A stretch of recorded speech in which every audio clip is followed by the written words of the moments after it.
اور دوسرے نام سے ان کا تاریخ مدینہ، یعنی دو نام ہیں ان کے، جزء القلوب الی دیار المحبوب اور تاریخ مدینہ۔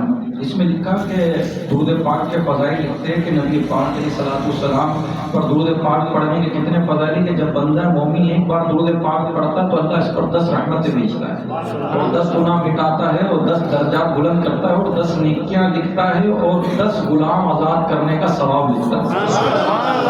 محدث دہلوی رحمۃ اللہ تعالی علیہ فرماتے ہیں کہ 20 غزوات میں شمولیت اختیار کرنے کا ثواب بھی عطا کیا تھا۔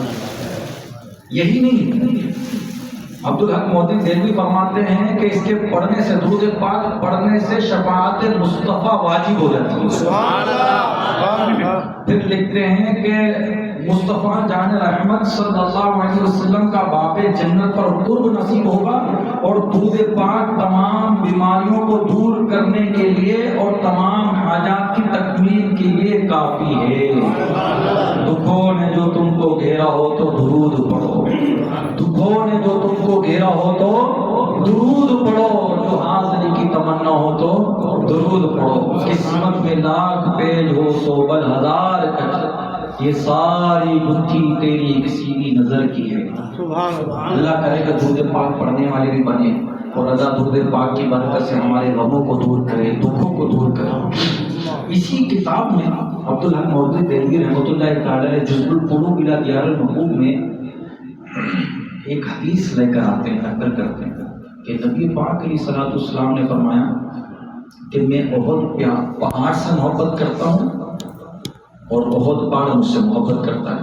یعنی نبی پاک کی وہ ذات ہے کہ صرف عقل والے ذی شعوری محبت نہیں کرتے ہیں، جمادات بھی محبت کرتے ہیں، جن میں روح نہیں ہے، عقل نہیں ہے، درخت ہے تو محبت کر رہے ہیں، پہاڑ ہے تو محبت کر رہے ہیں، پتھر ہے تو محبت کر رہے ہیں، زمین ہے تو محبت کر رہے ہیں، ذرات ہے تو نبی سے محبت کر رہے ہیں۔ یعنی ہر ایک محبت کر رہا ہے۔ اللہ نے دنیا بنائی اپنے محبوب کے لیے، تو کیوں نہ محبت کرے؟ جب جمادات، جانور، بلیاں، ہرنیاں، ہر چیز نبی سے محبت کرے، گو تک نبی سے محبت کرے، تو پھر تو ہمیں ہے ہی آقا کی امت کی، تو ہمیں کتنی محبت ہونی چاہیے، پھر آقا پر کتنا درود پڑھنا چاہیے۔ ایک تو یہ اب بتانا یہ تھا کہ جزء القلوب الی دیار المحبوب نے حدیث نقل کی کہ حضرت موسیٰ علیہ السلام جب حج کے لیے آئے، کیونکہ کعبہ ابھی کا نہیں بنا ہوا، کعبے کی سب سے پہلی تعمیر حضرت سیدنا جبریل امین علیہ السلام نے رکھی بنیاد، پھر آدم علیہ السلام نے،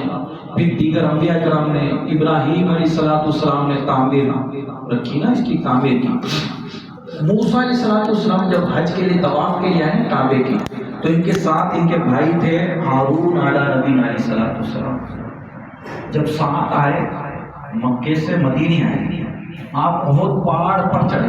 ابھی احد پہاڑ کا تو تصور نہیں تھا، ایک پہاڑ تھا، جبل ہی تھا۔ آپ جبل پر قدم رکھا اور آپ نے کہا کہ میرے بھائی ہارون علیہ السلام، یہ وہ پہاڑ ہے کہ یہ پہاڑ پر نبی پاک علیہ السلام، رب کے حبیب نبی، آخری نبی، آخر الزمان نبی، مصطفیٰ جان رحمت صلی اللہ علیہ وسلم اس پہاڑ پر آئے، اور یہ قریب ہی نبی پاک علیہ السلام جلوہ کا روزہ ہوگا، اور یہ یثرب ہوگا، بیماریوں کا گھر ہوگا، کیونکہ مدینے کا پہلا نام یثرب تھا اور اس کو قائس لے جاتا تھا کہ ادھر بیماریاں تھی، وبائیں تھی۔ تو موسیٰ علیہ السلام فرماتے جب مدینے میں نبی پاک مصطفیٰ جان رحمت قدم رکھیں گے تو یثرب سے یہ مدینہ بن جائے گا اور یہ بیماریوں کا گھر ہوگا، وباؤں کا گھر ہوگا۔ مدینے والے آقا کے قدم لگتے ہی اس مٹی کی بھی شفا یابی کا سبب بنے گا کہ جو بیماری بنائے گا شفا یاب ہو جائے گا۔ ایک تو یہ، پھر فرمایا ادھر اصحاب ہوں گے، ادھر جنت البقیع، یہ سارے بتایا کہ ادھر احد میدان لگے گا، ادھر واقعہ ہوگا، قصبہ بدر ادھر ہوگا، قصبہ احد ادھر ہوگا۔ تو آپ نے سارے فضائل بتائے کہ وہ آخری نبی کیسے ہوں گے، آخری نبی کا روشن چہرہ ایسا ہوگا، مسکرانا ایسا ہوگا، صحابہ ایسے ہوں گے اور وہ پہاڑ میں آئیں گے۔ تو پھر فرمایا کہ اے ہارون چلو اب آپ سے چلو، کہا میں تو نہیں جاؤں گا۔ ہارون علیہ نبی علیہ السلام نے جیسی فرمایا میں نہیں جاؤں گا، تو آپ نے چونکہ فضائل سن لیے تھے کہ آخری نبی اس پہاڑ میں آئیں گے، تو آپ نے کہا میں نہیں جاؤں گا۔ تو آپ نے ان کا ہاتھ پکڑا جیسی، تو تھوڑا سا جھٹکا دیا تو آپ منہ کے بل گرے، تو آپ کی روح نکل گئی۔ جب روح نکلی تو آپ نے وہیں پر ان کے پتھر وغیرہ ہٹا کر اور پہاڑ میں ان کی تدفین کی. جب تدفین کی تو جب آپ اپنے قوم کے پاس گئے، اپنی قوم کے پاس، جیسے کہ قوم نے کہا کہ ہارون آپ کے بھائی کہاں ہیں، تو ضرور آپ نے قتل کر دیا ہوگا، بدگمانی کی. تو جب بدگمانی کی جاتا تو ایسا تو نہیں تھے کیسے میں اپنے بھائی کو قتل کر سکتا. کہا کہ آپ جلالی بہت ہیں، جو باقی آپ کی طبیعت میں جلال تھا، چونکہ صحیح بخاری کی حدیث ہے اور فرشتے کتاب اس میں ایک حدیث پہلے میں تو ویسے سامنے بھی نقل کی کہ جب ملک الموت علیہ السلام روح قبض کرنے آئے نا تو موسیٰ علیہ السلام کی، تو آپ نے کہا کہ کیوں آئے ہو، روح نکالنے، تو آپ نے تھپڑ مارا تو آپ کے ہاتھ باہر آ گئی.